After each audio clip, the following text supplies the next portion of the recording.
오늘은 시장이 전체적으로 혼조세였습니다. 아무래도 수요일에 CPI 소비자 물가지수가 나오다 보니까 그 지표를 기다리고 있는 모습이고요. 오늘 엔비디아가 4% 상승했는데 UBS 투자기관에서 목표가를 150불로 줬습니다. 현재 가격이 108불인 걸 감안하면 거의 50% 정도 상승을 보고 있는 그런 리포트가 나온 거죠. 그래서 대부분의 투자기관들 목표가가 150불 근처입니다. 7월 달에 많은 투자기관들이 엔비디아 실적 발표 이후로 목표가를 상향 조정했는데 165, 170, 180, 150 등등 투자기관들이 엔비디아를 상방으로 보고 있습니다. 그래서 오늘 전체적으로 빅테크들은 좀 줄어들고 예를 들어 구글, 메타, 아마존, 테슬라는 좀 떨어졌고요. 애플, 마이크로소프트도 좀 혼조였고 엔비디아만 강세를 보였습니다. 오늘 증시를 보시면 중간중간에 이렇게 확 떨어진 구간이 몇 군데 있습니다. 이렇게 떨어지는 구간마다 전쟁 뉴스가 나왔는데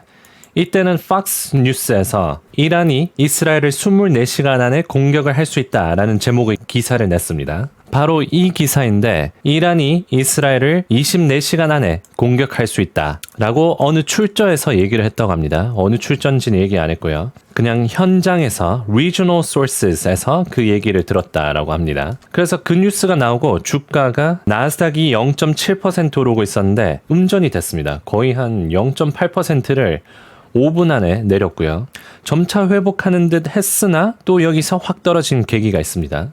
그때 또 전쟁 뉴스가 나왔는데 국방부 대변인 커비가 기자회견 도중에 이란 공격이 이번 주일 수 있다. 대비를 해야 된다라는 얘기가 나오고 또 주가가 여기서 떨어졌습니다. 그리고 오후장에는 그냥 천천히 아무 일 없이 보합으로 흐르고 있다가 정말 지루한 장이었는데 장 마감 전에 매수가 확 들어오면서 전체적으로 증시가 혼조세로 끝났습니다. 그래서 오늘은 전쟁 뉴스가 이 시장을 크게 움직였다고 보실 수 있고요. 그리고 내일 나오는 생산자 물가지수 그리고 수요일에 나오는 CPI 지표를 대기하고 있다고 보셔도 무방할 것 같습니다. QQQ 차트를 보면 현재 하방 추세에서 상단에 와 있습니다. 딱 상단에 와 있는데 오늘 여기를 찍었어요. 사실 오늘 하방 추세의 상단을 찍었는데 전쟁 뉴스가 나오면서 확 밀렸습니다. CPI의 결과에 따라서 만약에 CPI가 완만하게 낮게 나와주면 이렇게 주가가 하방 추세를 돌파해서 상방으로 갈 수 있는 모멘텀이 생기고요. 만약에 CPI가 또 높게 나온다면 주가가 이렇게 유지할 가능성이 높아집니다. 제가 지난 영상에서 언급드렸지만 뱅크 오브 아메리카 리서치에서 3월달 인플레이션이 좀 올라갈 거라고 예상하고 있습니다. 전월 대비 0.3%로 보고 있고요. JP 모건 CEO 제미 다이먼도 CNBC 인터뷰에서 연준이 인플레이션을 2% 타겟으로 가는데 a little bit of skeptic 좀 회의적이다 라고 얘기를 했습니다. 연준이 2%까지 인플레이션을 줄일 거라는 거에 대한 회의적인 발언을 했고요. 연준 위원들조차도 인플레이션을 계속 중점으로 여전히 봐야 된다라고 합니다. 고용 지표가 지금 점점 더 중요해지고 있지만 인플레이션도 잡아야 되기 때문에 금리를 낮추는 데까지 조금 더 기다려봐야 된다라는 식으로 얘기를 하고 있습니다. 이제 잭슨 홀이 일주일 정도밖에 안 남았습니다. 잭슨 홀에서 제롬 파월이 금리 인하에 대해서 좀 회의적으로 얘기할 가능성이 높아 보입니다. 왜냐하면 연준에서 현재 아직까지 좀 기다려봐야 된다라는 식으로 스탠스를 강하게 취하고 있기 때문에 만약에 잭슨 홀에서 50bp 금리 인하 얘기를 안 하면 시장이 좋아할 것 같지는 않습니다. 왜냐하면 시장이 현재 50대 50으로 금리 인하를 베팅하고 있거든요. FedWatch 툴 보면 50bp 금리 인하를 48%로 보고 있고요. 25bp 금리 인하를 52%로 보고 있습니다.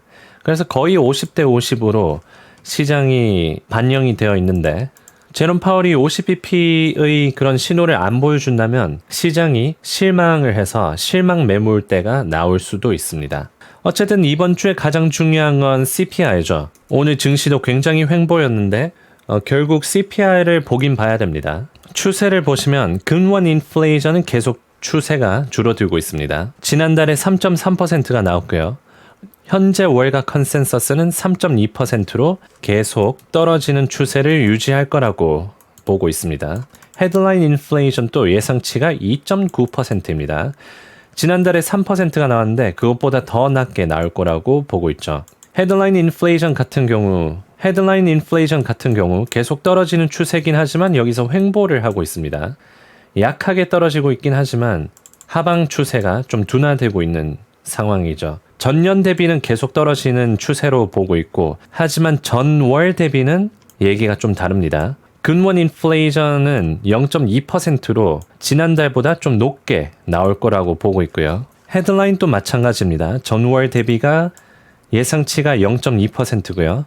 그래서 이렇게 높게 나올 거라고 보고 있습니다. 지난달에는 마이너스 0.1%가 나와서 이제 인플레이션이 줄어드는구나. 혹시 디스인플레이션까지 가는 걸까?